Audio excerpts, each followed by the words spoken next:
بسم اللہ الرحمن الرحیم۔ السلام علیکم میرے پیارے پیارے ناظرین، کیسے ہیں؟ امید ہے کہ خیر و عافیت سے ہوں گے۔ انسان پر دو قسم کے حق ہیں، ایک حقوق اللہ اور دوسرا حقوق العباد۔ حقوق اللہ میں اگر انسان سستی کرتا ہے، کوتاہی کا مظاہرہ کرتا ہے تو یہ اللہ کی مرضی ہے، چاہے تو معاف کر دے، اگر چاہے تو سزا دے۔ لیکن حقوق العباد کا تعلق بندوں سے ہے، جب تک صاحب حق اپنا حق معاف نہ کرے تب تک معاف نہیں ہو سکتی۔ بندوں میں سے سب سے زیادہ حق والدین کے ہیں، اس لیے والدین کی نافرمانی کرنا ایک عظیم گناہ ہے۔ والدین کی ناراضگی بہت ہی سخت ہے، یعنی اللہ تعالیٰ کی رضامندی والدین کی رضامندی میں ہے اور اللہ تعالیٰ کی ناراضگی والدین کی ناراضگی میں ہے۔ یعنی جس سے والدین راضی ہیں اللہ تعالیٰ بھی اس سے راضی ہے، اور والدین جس سے خفا ہیں اللہ تعالیٰ اس سے خفا ہے۔ اور پھر والدین میں سے والدہ کا مقام ایک خاص اہمیت کا حامل ہے۔ ماں 3 حرفوں پر مشتمل ہے، مگر معنی کے اعتبار سے ایک انسان کی مکمل داستان حیات ہے۔ ماں ایک کتاب ہے جس کے ہر ورق پر اولاد کے لیے سلامتی، تندرستی، امن اور ترقی کی دعائیں لکھی ہوئی ہیں۔ ماں تحفہ ہے خالق کائنات کا دنیا والوں کے لیے۔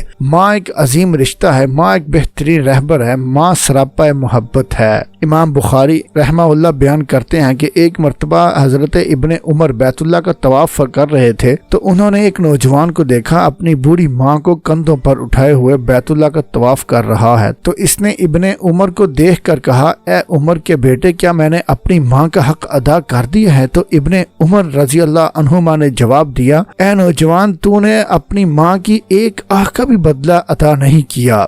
آج کی ویڈیو میں بھی ہم آپ کو ایک نوجوان دکھاتے ہیں، سعودی نوجوان ہے جو اپنے بوڑھے باپ کو کندھوں پہ اٹھا کے عمرے کی سعادت ادا کر رہا ہے، اور وہ اسی کندھوں پہ اٹھاتے ہوئے روزہ رسول کے سامنے سے بھی گزرتا ہے، روزہ رسول کی زیارت کرواتا ہے۔ کیا عظیم بیٹا ہے، اس نے کیسی عظیم نیکی کرنے کی کوشش کی ہے کہ اس نیکی کے بدلے میں میرا رب بھی خوش ہو جائے اور میرا والد بھی خوش ہو جائے۔ حالانکہ وہ والد کو روزہ رسول میں لانے کے لیے، روزہ رسول کی زیارت کروانے کے لیے ویل چیئر کا بھی استعمال کر سکتا ہے، حالانکہ ویل چیئر وہاں پہ ہر وقت دستیاب رہتی ہے۔ سعودی حکومت کے انتظامات ایسے ہیں کہ ہر چیز فوری دستیاب ہوتی ہے، لیکن اس نے ویل چیئر کی سہولت حاصل کرنے سے 1000 درجے بہتر یہ سمجھا کہ وہ اپنے والد کو اپنے کاندھوں پہ بٹھا کے روزہ رسول کی زیارت بھی کروائے، عمرہ بھی کروائے، صفا مروہ بھی کرے۔ سعودی نوجوان کے اس عمل سے پورے سعودیہ کے سوشل میڈیا پہ اس کو ایک ہیرو کے مقام دیا گیا ہے، اس کو ہیرو سمجھا جا رہا ہے جس نے اپنے والد کی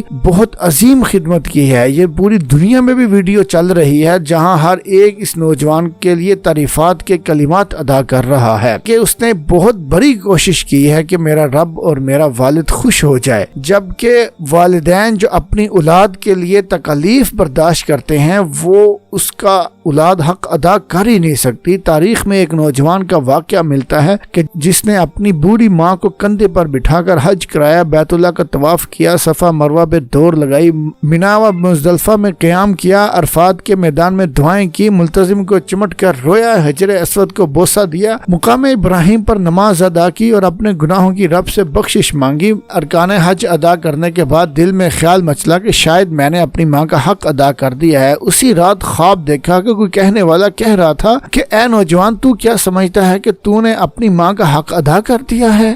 تجھے کیا معلوم کہ تو چھوٹا سا بچہ تھا، سردی کی ایک اندھیری رات میں تو نے پخانہ کر دیا، تیری ماں غریب تھی، اس ایک بستر کے علاوہ کوئی اور بستر نہ تھا۔ اے نوجوان، تیری ماں نے اس بستر کو دھویا، ساری رات خود اس گیلے بستر پر لیٹی رہی، لیکن تجھے اپنے سینے پہ سلائے رکھا۔ اے نوجوان، تو نے ابھی اس ایک رات کا بھی بدلہ ادا نہیں کیا۔ اللہ رب العزت سے دعا ہے کہ اللہ ہمیں اپنے والدین کی خدمت کرنے کی توفیق عطا فرمائے اور ہمیں سعادت زندگی گزارنے کی توفیق عطا فرمائے۔ آمین ثم آمین۔